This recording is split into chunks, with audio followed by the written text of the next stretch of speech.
Hello दोस्तों, आपका हमारे यूट्यूब चैनल फ्री ऑनलाइन पढ़ाई में स्वागत है। इस वीडियो हम करेंगे प्रश्न बैंक 2020-21 विषय भौतिक विज्ञान कक्षा 11वीं यूनिट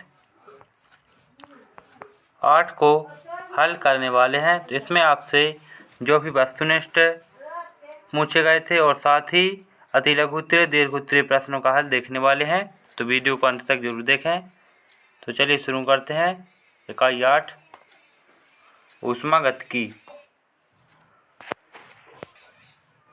इकाई यूनिट 8 अध्याय 12 ऊष्मागतिकी। इसका पहला है रिक्त स्थानों की पूर्ति कीजिए। तो सबसे पहला है कि रुद्धोष्म प्रसार में निकाय की कुल ऊर्जा खालिस्तान है। तो इसमें आपको क्या भर देना है, डेल यू बराबर माइनस डेल डब्लू, ये आपका हो जाएगा इसमें आंसर। अगला देखते हैं।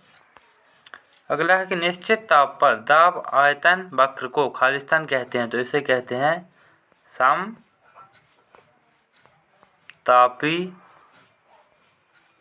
वक्र। क्या कहते हैं, समतापी वक्र। अगला देखते हैं। विशिष्ट ऊष्माधारिता का एसआई मात्रक जो होता है वो होता है जूल प्रति डिग्री सेंटीग्रेड या सेल्सियस कह सकते हैं। ये इसका होता है एसआई मात्रक। और मैं आपको एक सीजीएस मात्रक भी बताता हूँ, ये भी आपको आ सकता है। सीजीएस में होता है इसका मात्रक अर्ग डिग्री सेंटीग्रेड, ये होता है सीजीएस में। और एसआई में आपने देख ही लिया है, जूल प्रति डिग्री सेल्सियस। अगला देखते हैं। मेयर का संबंध है खालिस्तान। तो दिया गया है, आपको लिख देना है Cp माइनस Cv बराबर RT। इस प्रकार आपका ये आंसर हो जाएगा। अगला देखते हैं। आगे जो आपसे पूछे गए हैं वो पूछे गए हैं एक शब्द या वाक्य में उत्तर देना है। तो इसका है पहला 1 कैलोरी ऊष्मा की परिभाषा लिखिए। ऊष्मागतिकी का शून्यवाद नियम। मोलर विशिष्ट ऊष्माधारिता क्या है, इसे मात्रक लिखिए। ऊष्मागतिक अवस्था चरों में संबंध बताने वाला समीकरण लिखिए। तो इन सभी चारों प्रश्नों का हल हम एक साथ देखने वाले हैं। तो चलिए इनका हल देखते हैं। इसमें जो आपसे सबसे पहला प्रश्न पूछा गया था कि 1 कैलोरी ऊष्मा की परिभाषा लिखिए। तो इसका आंसर है कि 1 ग्राम जल का ताप 1 डिग्री सेल्सियस बढ़ाने के लिए लगभग कितना 24.5 से 15.5 आवश्यक ऊष्मा को 1 कैलोरी ऊष्मा कहते हैं। ये आपका हो जाएगा। और आपका दूसरा है ऊष्मागतिकी का शून्यवाद नियम। तो शून्यवाद नियम हम हेडिंग लिखते हैं, फिर लिखते हैं जब कोई दो निकाय एक तीसरे निकाय के साथ अलग अलग उतने ही संतुलन में हो तो वे एक दूसरे के साथ भी संतुलन में होंगे। ये क्या कहलाता है, ऊष्मागतिकी का शून्यवाद नियम। ऊष्मागतिकी के दो नियम है, एक प्रथम नियम है, द्वितीय नियम है और ये शून्यवाद नियम है। आपको ये तीनों इम्पोर्टेंट है, अच्छे से पढ़ लेना है ना। अगला है मोलर विशिष्ट ऊष्माधारिता का एसआई मात्रक। तो इसका एसआई मात्रक हो जाएगा जूल प्रति केल्विन या जूल प्रति डिग्री सेल्सियस, ये भी लिख सकते हैं आप। फिर नंबर 4 था आपका कि इसका संबंध बताने वाला समीकरण कहलाता है, वो कहलाता है मेयर का समीकरण। ये आपका राइट आंसर हो जाएगा। इस प्रकार आपके जो एक वाक्य में उत्तर पूछे गए थे वो आपने देख लिए हैं। चलिए आगे का सॉल्व करते हैं।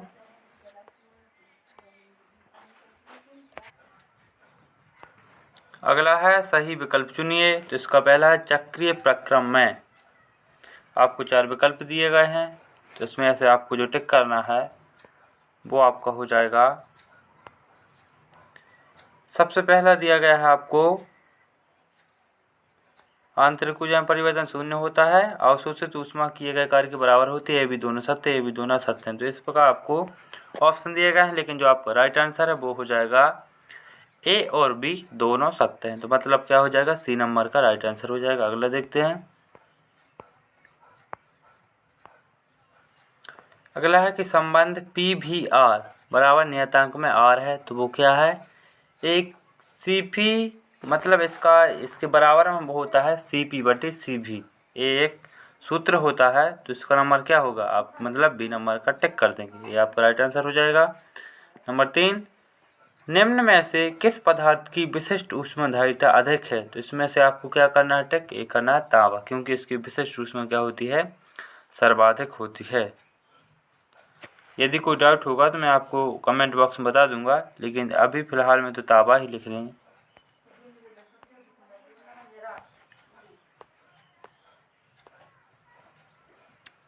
विकल्प एक वाक्योत्तर और ये रिक्त स्थान तो देख लिए हैं। अब देखते हैं लघु उत्तरीय प्रश्न 4 अंक वाले।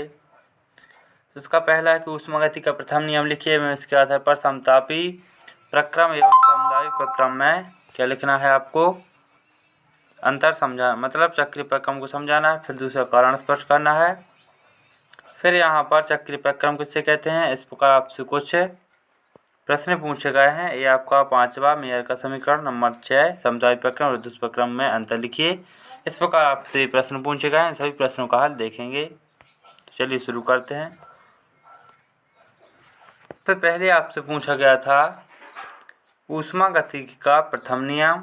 तो ये हो जाएगा, ऊष्मागति के प्रथम नियम अनुसार किसी निकाय की आंतरिक ऊर्जा में परिवर्तन निकाय को दी गई ऊष्मा तथा निकाय द्वारा किए गए कार्य के अंतर के बराबर होता है। इसका सूत्र लिख देना है आपको, डेल यू बराबर डेल क्यू माइनस डेल डब्ल्यू या डेल क्यू बराबर डेल यू प्लस डेल डब्ल्यू। ये आपका आंसर हो जाएगा।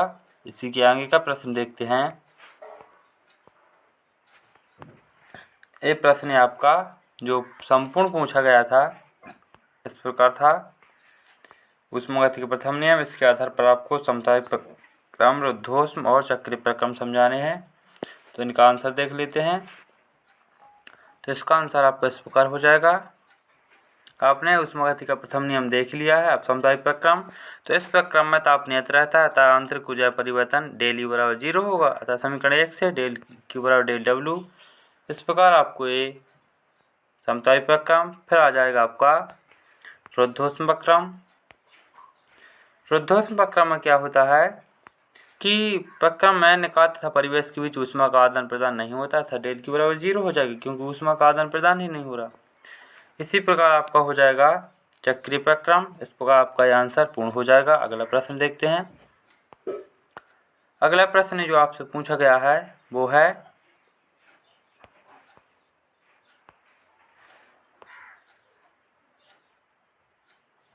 समतापी एवं रुद्धोष्म प्रक्रम में आपको अंतर लिखने हैं। तो आपको ये अंतर आएंगे, ये आपको वार्षिक परीक्षा में भी आ सकते हैं। तो इन्हें अच्छे से तैयार कर लीजिए। ये बहुत ही आईएमपी प्रश्न है।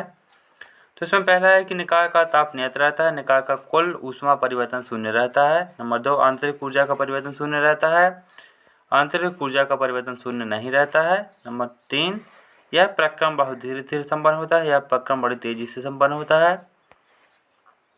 फिर इसमें बॉयल के नियम P बराबर K का पालन होता है। इसमें पॉइसन नियम P भी गामा बराबर K का पालन होता है। इस प्रकार आपको यह आंसर लिख देना है। अगला देखते हैं। उसमें लिखा था कि चक्रीय प्रक्रम क्या है, PV आरेख सह समझाइए। तो चक्रीय प्रक्रम क्या होता है, जब कोई निकाय विभिन्न अवस्थाओं में से होकर गुजरता हुआ अपनी प्रारंभिक अवस्था में वापस आ जाता है तो इसे चक्रीय प्रक्रम कहते हैं। इसकी परिभाषा कुछ आसान है इस प्रकार। ये आपका PV आरेख हो जाएगा। यहाँ से यहाँ तक आपको ये PV आरेख बना देना है। ये PV आरेख हो जाएगा आपका। फिर यहाँ पर आपको ये व्यंजक भी आ सकता है, तो आपको ये व्यंजक अच्छे से कर लेना है। आप अच्छे से देख लीजिए इसे। मैं आपको जूम करके दिखा देता हूँ। इस प्रकार आपका ये व्यंजक पूर्ण हो जाएगा। अगला देखते हैं। अगला है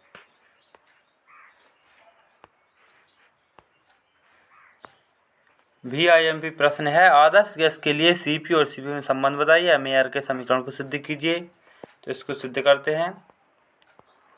ये आपका प्रश्न का आंसर हो जाएगा। यहाँ पर आपको 2 बेलन भी बनाने हैं, 2 पिस्टन रहित। यहाँ पर ये हो जाएगा आंसर। ये आपको भाषा लिखनी है। यहाँ पर देखते जाइए, इसका आंसर अच्छे से कर लेना है। ये आपका यहाँ सिद्ध होता है, CP बराबर CV बराबर RT।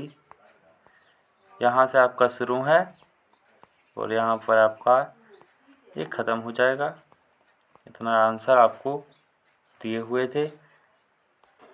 इस वीडियो में आपने यूनिट 8 के सभी वस्तुनिष्ठ और 4 नंबर वाले प्रश्न देख लिए हैं। तो यदि आपको हमारी वीडियो पसंद आया हो तो वीडियो को लाइक तथा चैनल को सब्सक्राइब जरूर करें। इससे पहले हमने यूनिट 7, 6, 5, 4, 3, 2, 1 इन सभी के आपको वस्तुनिष्ठ प्रश्न और एक वाक्य में उत्तर ये सब कुछ प्रोवाइड करवा दिए हैं। अति लघु उत्तरीय भी करवा दिए हैं।